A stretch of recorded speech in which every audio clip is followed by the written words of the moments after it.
What is going on, everybody? Thank you for clicking the link. This is your boy Crisis 20, where real tutorials will take you to the next level.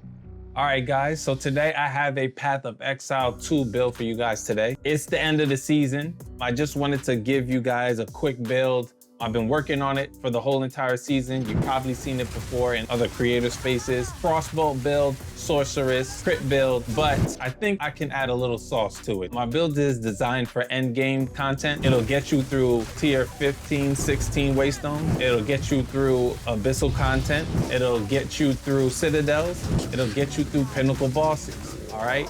So I have it all for you right here today. So let's go to the computer and I'll tell you guys all about it.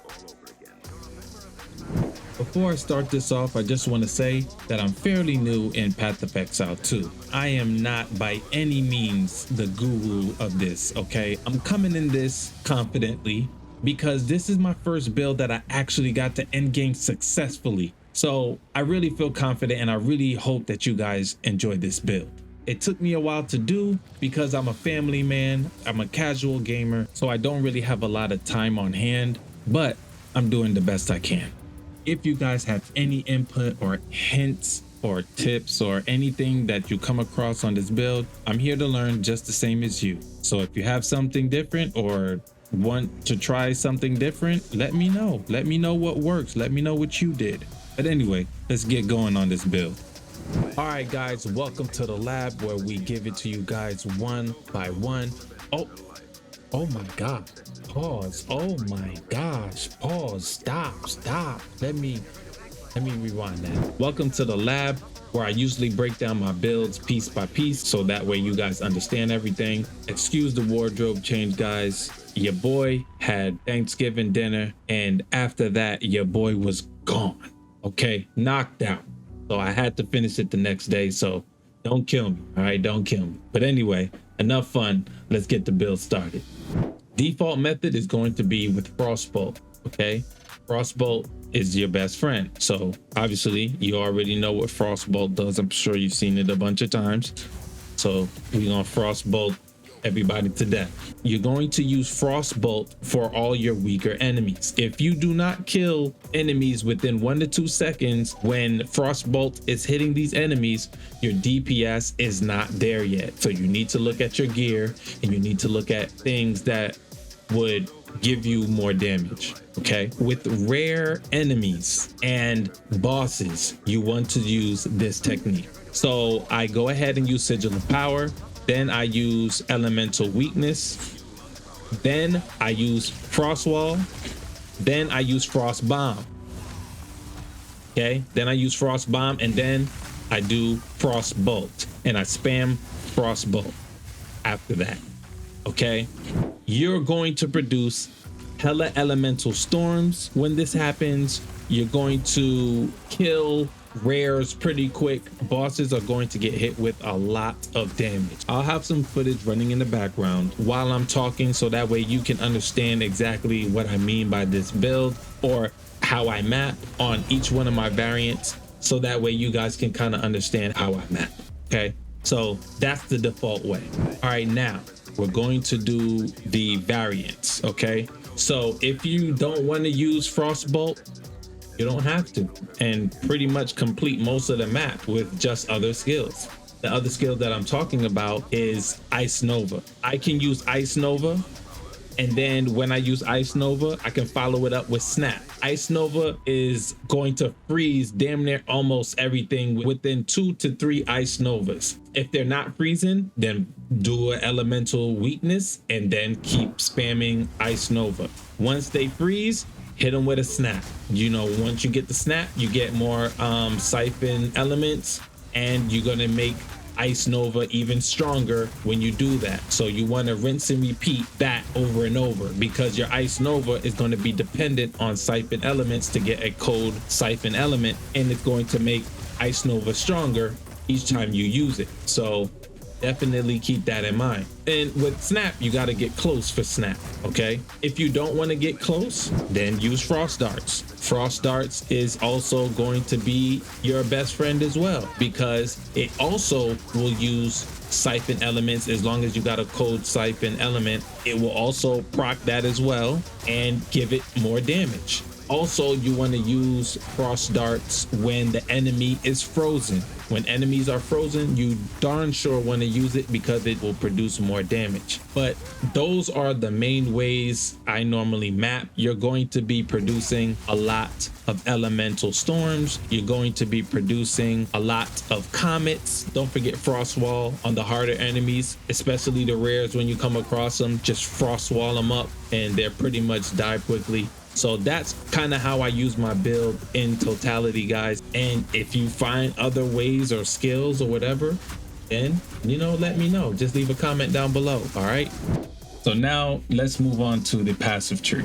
All right. So as you can see here that I'm Stormweaver, I got all my ascendancies. I went for Arcane Surge, Force of Will, so that way I get 20% of damage is taken from mana before life, and also increase the effect of my Surge, Arcane Surge. I also went Elemental Storm, you know, all elemental skills, +1, more crit damage, and obviously more trigger. Elemental Storm on crit hit with spells. Okay, so I'm going to be critting like crazy. So my elemental storms is going to come out like mad. Okay, so I went that route because this is technically a crit build, right? Earlier on in the game, you want to go for spell damage.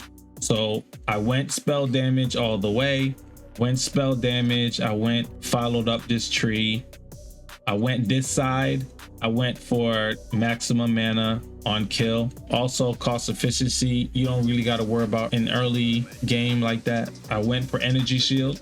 Okay, also went for crit damage. I also went into this tree here. I went for elemental damage, right? I went and selected this node and this node, so I went for elemental damage here. I also went for elemental damage. Where else is it at? I also went for elemental damage here. I went this way. I went elemental damage, and also exposure. Okay, striped defenses, where it inflicts and lowers resistances. So I went that route and I kept going up, right? Kept going up, put a jewel there. We'll go over jewels in a minute. And then I went for the exposure effects, but I went and took these nodes. So I went all these nodes, this one, and obviously the one in the middle.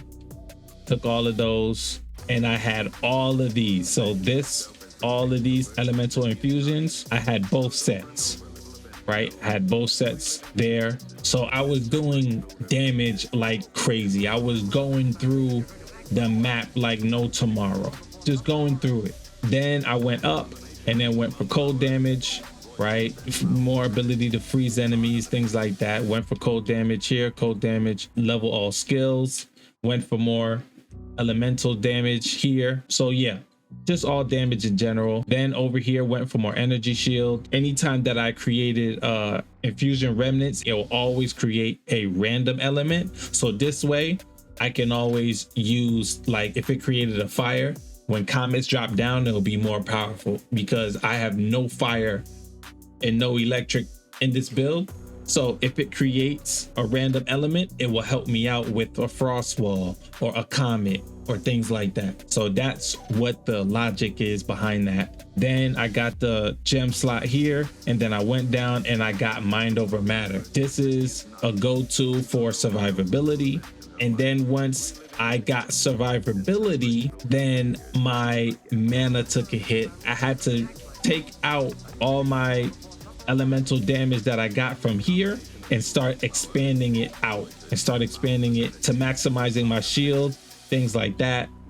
So that's where I replaced them at. And then when I started getting into all these nodes over here, I started taking out the nodes from over here, started taking them out and taking out the nodes for the elemental damage over here, right? And replaced it by putting them here.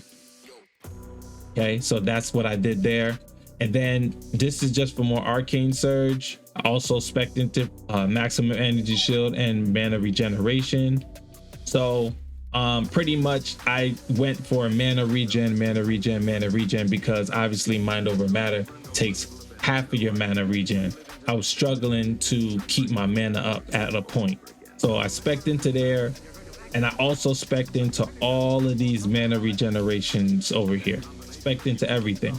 You also want to make sure the pieces that you have, you know, armor wise, you definitely want to make sure you have mana regeneration rate as well on your pieces as well. All that to say, early game, all power, okay? All spell power. You want to get the siphon elements whenever you get that, and start going into the siphon elements trees and start looking for the elemental infusions, spell damage, the whole 9 yards. Now, once you get into mid to end game, you're going to have to switch it up. You're going to have to take some nodes off of power and start switching it to mana regen once you get here to mind of matter. You want to switch most of your stuff to mana regen.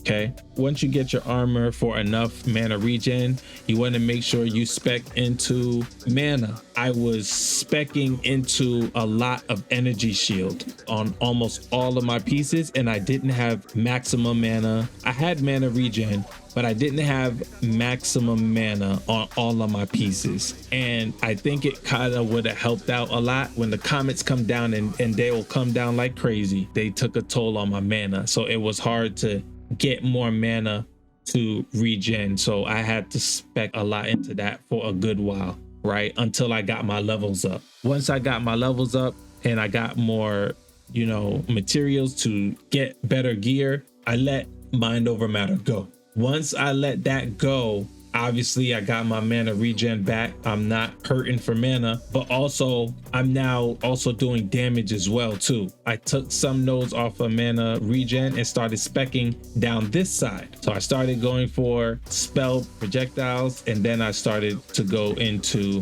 the triggered spell damage because of the comets. More comets, more damage, the more you're gonna do. So that's basically my tree in a nutshell. All right, so for the jewels, what I was trying to do was maximize more energy shield, get more mana, and if I could do damage of any kind and get crit. That's pretty much what you see in front of you. So I got cold damage, I got maximum energy shield, I got more crit chance for spells. I also got a recover 2% of maximum mana on kill. So I got that for 1 jewel. So 15% increased spell damage, 30% maximum energy shield, 30% increase critical hit chance for spells, and 1% of maximum mana on kill. Then I have the From Nothing Diamond, focuses on the mind over matter, mana regeneration, energy shield. So that's kind of the focus there. I chose this node, mana regeneration rate. I chose this node here.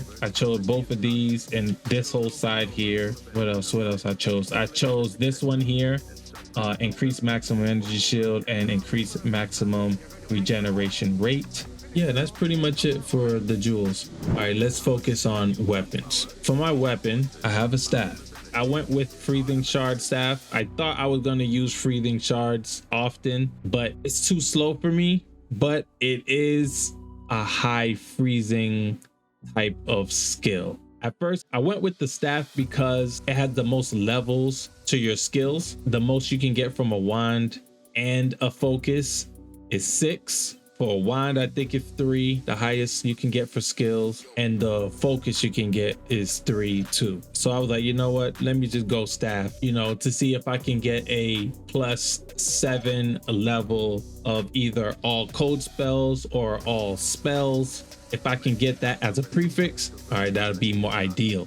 So I just went that route. So as you can see, I went all spell damage with the sockets. I didn't have 3 at first, so don't think you need 3 sockets for this build. You don't. You can rock 2 and be fine with this as well. Also, make sure when you're leveling up with this, you make sure you have plus whatever number level of all cold spells or all spells. So you definitely want to have that on all of your weapons. And also for my secondary, I got Sigil of Power. All right, I went spell damage here for the sockets. The reason I got this was because of the +6 to level of all spell skills. I was trying to see if I get 7, but I didn't have enough funds for that. But this was basically just for the sole purpose of Sigil of Power. Get the highest level you can, so that way you can put more gems if needed to increase your Sigil of Power. So yeah, so this is specifically just for Sigil of Power to give me more damage when I am facing bosses or rares or anything like that. I went and got the Snake Pit Pearl Ring. I got it on the left hand side. You don't really need it, but it definitely helps out your DPS a lot. Why? Because this piece of it right here, projectiles from spells cannot pierce. People think you're using this for forking, but because projectiles from skills cannot pierce, that means when the Frostbolt hits you and does not fork, it causes an explosion. That explosion is what gives the DPS that you need to get rid of all your ads, the weak ads. And that is the bread and butter of why you need the Snake Pit Pearl Ring. And then if they fork and go to other enemies, that's fine. But most of the time, you're banking on it hitting the enemy one time and exploding. You also need the Maligaro. You're getting it because of the crit damage bonus, because it's 250%. And also you're getting the Maligaros because of the increased crit chance. So that is why you need the Maligaros. For the rest of the pieces, focus on getting your resistances 75 for fire, cold, and lightning. Also think about chaos damage as well. Your chaos does not have to be 75. As you can see, mine is 41. I'm able to take a hit because I have a lot of energy shield. The highest I can get my shield is 7,000. It's not 7,000 right now, but I wanted to get more mana because I thought my mana was a little low. It was like only 1,500 or something like that. So I started swapping my sockets and putting more maximum mana in there. So that's why I took a hit on energy shield, because I felt like I can't get one-shotted no more. So I made sure I had most of my pieces had energy shield, but again, I lacked the knowledge of putting maximum mana on it. So when you guys are looking for your build, make sure you have maximum mana and maximum shield on almost all of your pieces, if possible, to avoid the mana issue. I think you're gonna run into it anyway. If you have enough mana regeneration, you should be fine. It should recoup pretty fast. But as you can see, I went crazy on maximum energy shield, increased energy shield.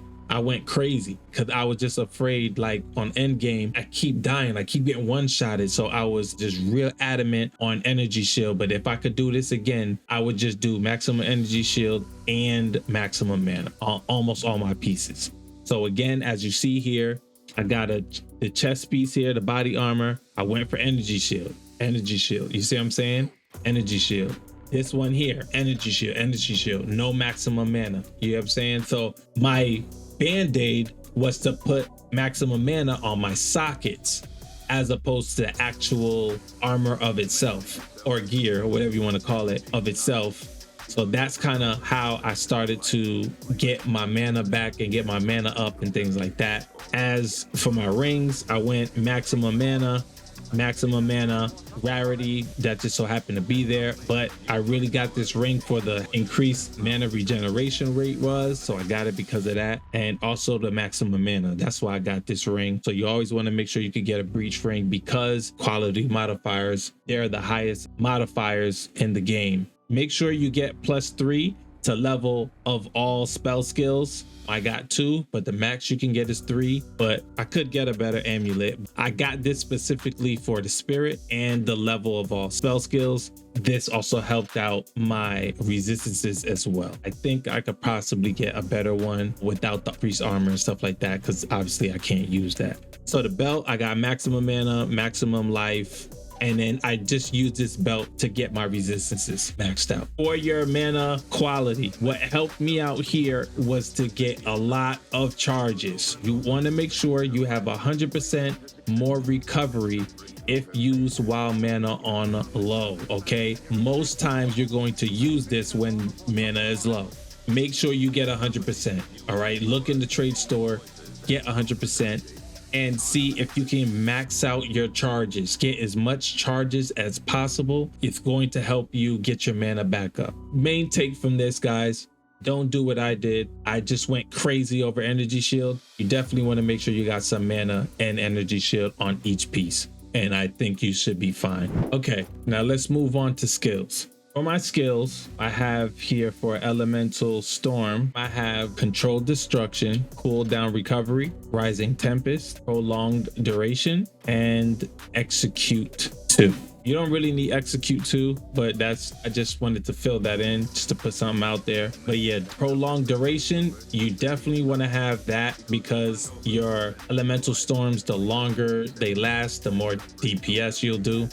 And then obviously more cooldown is always better for it to be used again. So I got Controlled Destruction because Elemental Storm, it activates on a critical hit, but the move of itself does not crit. So if the move of itself does not crit, then I might as well add this gem on here anyway, because it doesn't crit anyway. So I'm just going to give myself 25% more hit damage from the Elemental Storm. So I just thought that was a no-brainer. Breathing Shards, that's nothing. I don't really use it. Sigil of Power, I have Magnified Area 2, Cooldown Recovery 2. I mean 1, which I guess I should change to 2 if I could. Prolonged Duration, so that way the longer it's on the floor, the more damage I could do. And Rapid Casting. All right, so that's what I have for here. For Frostbolt, my critical chance is 95.81%. So that's why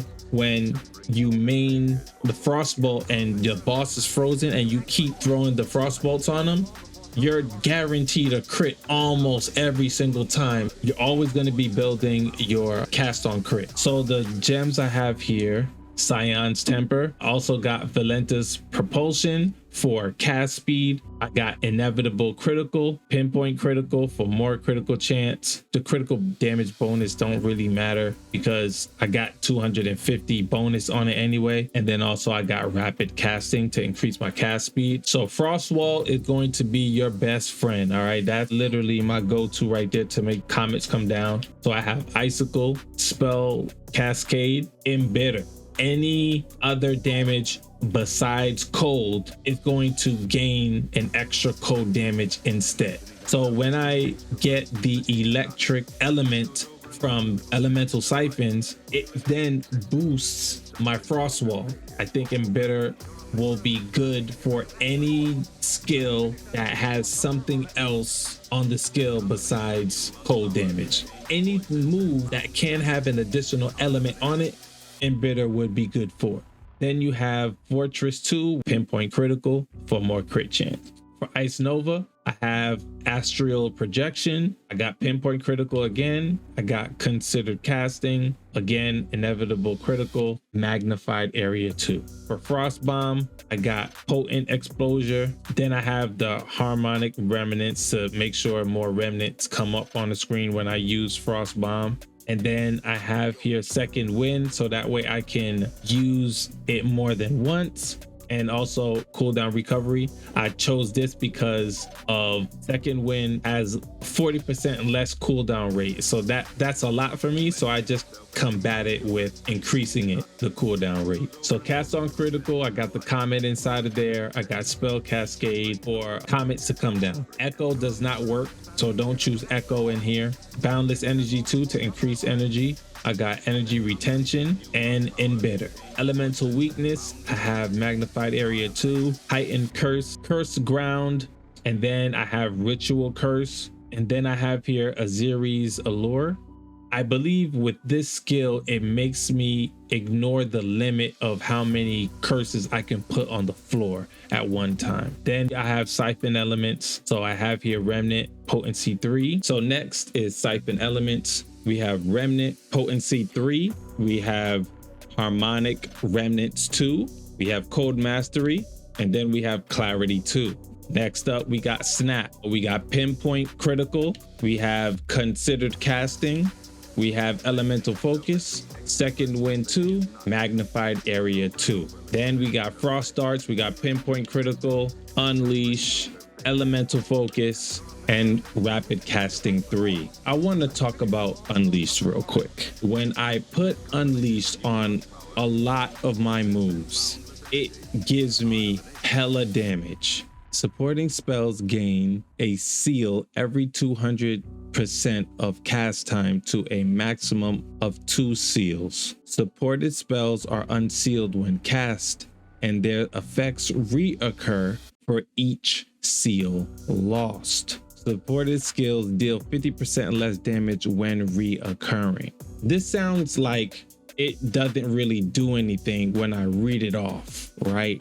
But for some unknown reason, Unleash, when I add this gem to a lot of my skills, it OPs the mess out of the skill that I have it attached to. I encourage you guys to try the Unleashed gem. I don't see a lot of people talk about this gem, but I want you guys to try this out because I think Unleashed is OP.